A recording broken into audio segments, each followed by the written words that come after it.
এই বর্তমানে আমরা মানুষগুলি কেমন জানি দিন দিন বদলে যাচ্ছি। কারণ আপনি যখন অনেক ছোট ছিলেন, যখন আপনি একজন শিশু বাচ্চা ছিলেন, তখন আপনাকে সবাই ভালোবাসতো। কারণে অকারণে আপনার ভুল হলে সবগুলো শুধরিয়ে আপনাকে ভালোবাসতো। কিন্তু যখন আপনি আস্তে আস্তে একটু একটু করে বড় হতে লাগলেন, তখনই এই ভালোবাসা থেকে আপনি বঞ্চিত হলেন। আর আমরা যখন অনেক ছোট থাকি, আমাদেরকে সবাই ভালোবাসে। কারণ এই সময়টাই আমরা এই দুনিয়া এবং আমাদের যে মাথার মধ্যে জ্ঞান বুদ্ধি, এই জিনিসটা আমরা অর্জন করতে পারি না। যখন আমরা আস্তে আস্তে বড় হতে থাকি, তখন আস্তে আস্তে করে আমরা চারপাশের মানুষজনকে দেখে দেখে আমরা আমাদের জ্ঞান বুদ্ধি এবং আমরা এই কথা বলার চেষ্টা করি তাদের মতো করে। যখন একটা মানুষ সে আস্তে আস্তে করে একটু একটু করে বড় হতে লাগে, তখনই সেই মানুষটা দায়িত্ববান হয়ে যায়। বেঁচে থাকতে হলে লেখাপড়া করে অনেক বড় হতে হবে। ভবিষ্যতে তোমাকে একজন ডাক্তার হতে হবে। ভবিষ্যতে তোমাকে একজন ম্যাজিস্ট্রেট হতে হবে। ভবিষ্যতে তোমাকে অবশ্যই একটা সরকারি চাকরি জব করতে হবে। আমরা আমাদের ফ্যামিলি থেকে এই কথাগুলো শুনতে পারি, বা আমাদের যে আশেপাশে লোকজন থাকে বা আত্মীয় স্বজনরা আমাদেরকে এরকম কথা বলে থাকে। তো তখন আমরা কি করি, তখন আমরা স্বভাবত আমরা দেখতে পাই যে আমাদের যে বাপ চাচা আছে, আমাদের পাড়া প্রতিবেশীরা আছে, তাদের অনেক দায়িত্ব থাকে। তাদের কীরকম দায়িত্ব থাকে, আপনার মনে করেন যে এই তারা ফ্যামিলিকে দেখতে হয়, তাদের ছেলে সন্তানকে কীভাবে ভালো করে মানুষ করবে এগুলা দেখতে হয়। এবং যদি আমাদের দাদা দাদি থাকে, তো তাদের আব্বু আম্মুকে দেখতে হয়। তো আপনারা স্বভাবত এভাবে দেখতেই আছেন। যখন একটু বড় হয়েছেন বা আপনার মাথার মধ্যে একটু জ্ঞান বুদ্ধি হয়েছে, তখন থেকে আপনি দেখে আসছেন কি যে আপনার আব্বু আম্মুরা এভাবে দায়িত্বগুলো তারা পালন করতেছে। তো আপনিও যখন আস্তে আস্তে বড় হবেন, তখন আপনার মাথার মধ্যেও এইভাবে একটা দায়িত্ব চলে আসবে। তো মূল কথা হলো, আপনার যখন একটা মানুষের আস্তে আস্তে করে দায়িত্ব চলে আসে, আর যখন সেই মানুষটা একটা দায়িত্ববান হয়ে যায়, হয়তো লেখাপড়া করে সে টাকা পয়সার জন্য বাংলাদেশের মধ্যে কোনো কাজকাম করতে পারে না বা চাকরি বাকরি কোনো কিছু করতে পারে না, তো প্রবাসে আসার জন্য মুখিয়ে থাকে, বা শেষ পর্যন্ত সে বাংলাদেশে ব্যর্থ হয়ে প্রবাসে আসে। প্রবাসে আসার পরে আপনার এই যে একটা প্রবাসে আসার পরে তাকে কেউ দেখতে পারে না। তাকে, সে যে এখানে পরিশ্রমগুলা করে, সে যে এখানে টাকা পয়সা ইনকাম করে, সে যে এখানে পরিশ্রম করে, সে যে এখান থেকে টাকা পয়সা ইনকাম করে বাংলাদেশে পাঠাচ্ছে, বাংলাদেশের মানুষ শুধু এই টাকাটাই দেখতেছে, যে টাকা কি সে কম দিতেছে না বেশি দিতেছে। বা দেখা গেল কি আবার বাংলাদেশের মানুষ একটা তুলনা করে বসে সকল প্রবাসীদের সাথে, যে দেখো ওই বাড়ির রুবেল মিয়া, সে অনেক টাকা পয়সা ইনকাম করতেছে, সে তো অনেক টাকা পয়সা দিতেছে তার ফ্যামিলির মধ্যে, আসলে তুমি পারতেছ না কেন? আসলে প্রবাস জীবনটা ভাই, এটা একটা ভাগ্য আমি বলবো। কারণ সবার ভাগ্যটা কিন্তু আপনার এক না।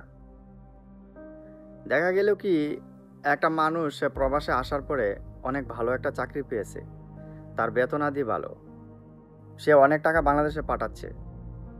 কিন্তু আবার দেখা গেল কি অপর দিকে আপনার একটা প্রবাসী, সে প্রবাসে আসছে, সে এসে দেখলো যে একটা সাপ্লাই কোম্পানিতে সে পড়ে গেল। সাপ্লাই কোম্পানিতে যখন আপনি পড়ে যাবেন, তখন আপনার জীবন কিন্তু এমনি তেজপাতা হয়ে যাবে। এক তো আপনি টাকা পয়সা ইনকাম করতে পারবেন না, আবার এই সাপ্লাই কোম্পানিতে আপনার ১,১২০০ রিয়ালের উপরে কোনো বেতন হবে না। তো এরকম প্যারা তো আপনার একটা প্রবাসীর মাথার মধ্যে আছেই। তারপরে আপনার ফ্যামিলি থেকেও আরও বিভিন্ন প্যারা আপনার সহ্য করতে হবে একজন প্রবাসীকে। যেমন, কেন এত কম টাকা তুমি ইনকাম করতেছো, অন্যরা তো বেশি বেশি টাকা ইনকাম করতেছে, এইগুলো আছে। তারপরে আপনার মন চাইলো যে আপনি ছুটিতে যাওয়ার জন্য, টাকা পয়সার জন্য আপনি ছুটিতে যাইতে পারলেন না। প্রবাসী যারা আছে দেখেন, অন্য অন্য কান্ট্রির লোক কিন্তু আপনার ১ বছর ৬ মাস পরে পরে আপনার ছুটিতে যাইতেছে। আর আমাদেরকে নিয়ে আসলে অন্য দেশের মানুষগুলা একটা টল করেই বসে, যে আসলে তোমরা বাংলাদেশিরা এত বেশি দিন পরে কেন যাও ছুটিতে, মানে ৩ বছর ৪ বছর পরে কেন ছুটিতে যাও, ১ বছর পরে কেন যাইতে পারো না। তো আমরা দেখা গেল কি স্বভাবত আমরা প্রবাসীরা বাংলাদেশ থেকে আসতে আমাদের ৪ থেকে ৫ লাখ টাকা লেগে যায়। আর আপনি যদি সাপ্লাই কোম্পানিতে পড়ে যান, এই টাকাটা আপনার উঠাতে উঠাতে আপনার ৩-৪ বছর এমনিতেই লেগে যায়। তো যখন আপনার ৩-৪ বছর এমনিতেই লেগে যাবে ৪-৫ লাখ টাকা আপনার ইনকাম করতে করতে, তারপরে আপনার ছুটিতে যাওয়ার জন্য প্রস্তুতি নিতে নিতে আরও ১ বছর চলে যায়। এভাবে আসলে আমরা এই যে বাংলাদেশে যারা আছি প্রবাসী, সাপ্লাই কোম্পানিতে যারা আছে মূলত, তাদের ক্ষেত্রে এই ঘটনাটা আপনার বেশি ঘটে। আর যারা মেইন কোম্পানিতে চলে আসছে, কোম্পানির নামের সাথে আপনার আকামার নাম সব কিছু ঠিকঠাক আছে, তাদের কিন্তু বেতনও ভালো হয়। আবার দেখা গেল কি ওইসব কোম্পানি থেকে আপনার ১ বছর পরে পরে আপনার ছুটি দিতেছে। তো এখন যেই কথাগুলো আপনাদের সাথে শেয়ার করতেছিলাম, যে আজকে আপনাদের সাথে টুকটাক কিছু কথা আমি শেয়ার করি, যে এই যে একটা মানুষ ছোট থেকে আস্তে আস্তে করে বড় হলো, বা তারপরে সে দেশের মধ্যে কিছু একটা না করতে পেরে তারপরে সে প্রবাসে চলে আসলো, এবং তার মাথার মধ্যে যে একটা দায়িত্বের বোঝা নিয়ে সে প্রবাসে চলে আসলো। আসার পরে এই যে দেখেন, দিনের পর দিন, মাসের পর মাস, বছরের পর বছর এই যে একটা প্রবাসীর জীবন এই প্রবাসের মাটিতে চলতে থাকে, এটার শেষ কবে হবে? আমার চোখের দেখা, আমি যেই রুমে থাকি ওই রুমটার মধ্যে আপনার একজন ব্যক্তি আছে ১৭ বছর হয়ে গেছে, সে এখনো প্রবাসে আছে। আমার হয়ে গেছে ১০ বছর। এরকম আপনার যদি ১০ জন প্রবাসীকে আপনার এখানে একত্রিত করেন, দেখবেন যে ১০ জন থেকে ৭ থেকে ৮ জন ব্যক্তি আপনার বলবে যে আমার ১৫ বছর বা ১০ বছর উপরে হয়ে গেছে। তো একটা প্রবাসী যখন আপনার এই প্রবাসে থাকতে থাকতে থাকতে থাকতে আপনার বুড়ো হয়ে যায়, তখন বাংলাদেশে গেলে এই প্রবাসী ব্যক্তি আর কোনো কিছু করতে পারে না।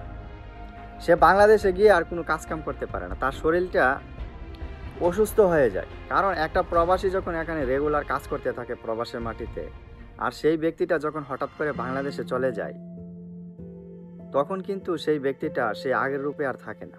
তখন সে আস্তে আস্তে আস্তে আস্তে করে আপনার একজন রোগী হয়ে যায়। তো আমি আমার সব ভিডিওতে দেখবেন যে আমি আপনাদেরকে এক্সারসাইজের কথা আমি শেয়ার করি। কারণ আমরা যখন এখান থেকে এক্সিট নিয়ে একবারে প্রবাস জীবন শেষ করে বাংলাদেশে চলে যাব, বাংলাদেশে যাওয়ার পরেও যাতে আমাদের শরীরটা ভালো থাকে, আমাদেরকে এখন থেকে, আমরা যে এখন প্রবাসে আছি, বর্তমানে আপনি প্রবাসে আছেন, আপনাকে এই জিনিসটা নিয়ে ভাবতে হবে।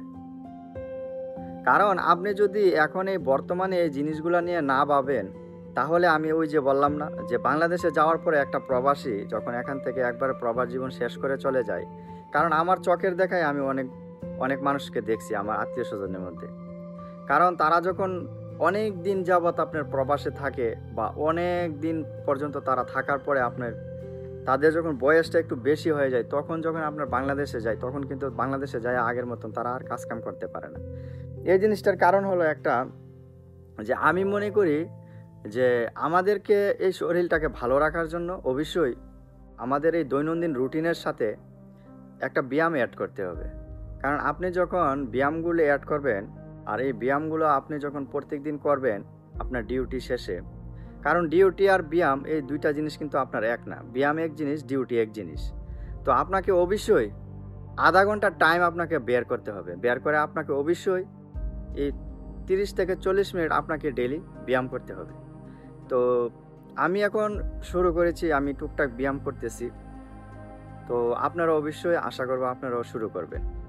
তো আমার মূল কথা হলো একটা, যে আপনাকে আপনার জীবনের প্রতি, আপনার এই শরীরটার প্রতি আপনার নিজেই যত্নবান হতে হবে। কারণ আপনি যদি নিজে যত্নবান না হন, তাহলে কিন্তু ওই যে ভবিষ্যতে যখন আপনি বাংলাদেশে চলে যাবেন, আপনার পরিস্থিতি কিন্তু আপনার ওই আশেপাশে বা আপনার আত্মীয় স্বজনের মতনই হবে। তো এজন্য বলবো, বেঁচে থাকার জন্য আপনার একটা ভালো রুটিনের প্রয়োজন। অবশ্যই আপনার একটা রুটিন তৈরি করবেন। আর আমরা এই বর্তমান যুগে যেভাবে আপনার সোশ্যাল মিডিয়াতে আসক্ত হয়ে গেছি, এই সোশ্যাল মিডিয়া থেকে আস্তে আস্তে করে আপনাকে টাইমটা কম করতে হবে। সোশ্যাল মিডিয়া থেকে যখন আপনি আস্তে আস্তে করে টাইমটাকে কমিয়ে নিয়ে আসবেন, দেখবেন যে আপনি 2 ঘন্টা করে, আপনি যে জায়গার মধ্যে 4 থেকে 5 ঘন্টা আপনার সোশ্যাল মিডিয়াতে থাকতেন, সেই জায়গার মধ্যে আপনি দেখা গেল কি আজকে আস্তে আস্তে করে আপনার 2 ঘন্টার মধ্যে নিয়ে আসলেন। তো দেখা গেল কি আপনার 2 থেকে 3 ঘন্টা আপনার বেঁচে যাচ্ছে। তো এই 2-3 ঘন্টায় আপনি অনেক কিছু করতে পারবেন। আপনি এখন ভাবতেছেন যে ব্যায়াম করতে তো সময় পাই না, কিন্তু আপনার হাতে অনেক সময় আছে, যেই সময়টা আপনি এই মোবাইলের মধ্যে শেষ করে দিচ্ছেন এই সোশ্যাল মিডিয়াতে এই রিলস আর টিকটক দেখে দেখে। তো যাই হোক, আজকে অনেক কথা বললাম। যদি ভিডিওটা ভালো লাগে অবশ্যই আপনারা লাইক কমেন্ট শেয়ার করবেন। আল্লাহ হাফেজ।